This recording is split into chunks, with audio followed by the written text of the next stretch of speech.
The 16-day partial government shutdown had a negative impact on a lot of people, but Sarah Palin wasn't necessarily one of them. On the contrary, the shutdown appears to have re-energized the former vice presidential nominee and given her a new political torch to carry into the 2014 elections. Our national political reporter Peter Hamby has been covering this story for us. You've been doing some excellent reporting, CNN.com. What's going on? Sarah Palin, she's coming out of this government shutdown. She's trying to score some points. Yeah, absolutely. I mean, look, the Tea Party movement came out on the losing side of this government shutdown if you look at poll numbers.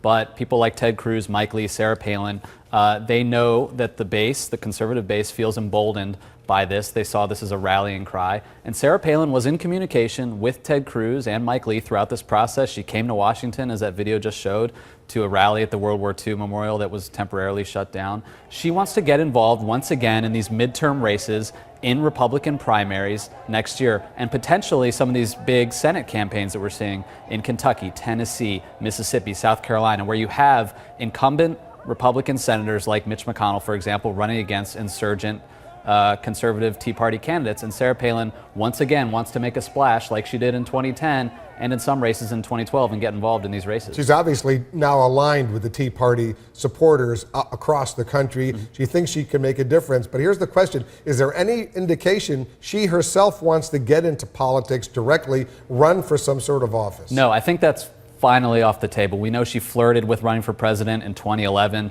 She could have probably made a play in the Iowa caucuses. She had a lot of buzz and support in Iowa. I don't think a lot of people thought she could have won the nomination, but no, I don't think she wants to run for office for the White House again. Her name came up to run for the Alaska Senate seat next year. That's not going to happen. What she wants to do again is sort of play right in her strike zone, fire up the conservative grassroots, the Tea Party movement against the so-called establishment, and again, play in a lot of these Republican primaries next year. So she wants to be a player, basically, sort of influence a lot of these races, even if it irritates some, shall we call them, moderate Republicans or establishment Republican incumbents. Yeah, absolutely. And one interesting thing about this is, talk to anyone in the political professional class in the Republican Party in Washington today. They think Sarah Palin is a joke. They want her to go away. They don't think she is relevant. However, I emailed a bunch of people working in these Senate campaigns yesterday, and they did not want to pick a fight with Sarah Palin because they know in a conservative state, in a low turnout Republican primary, she can move the needle. She really still can, even though a lot of people in the political class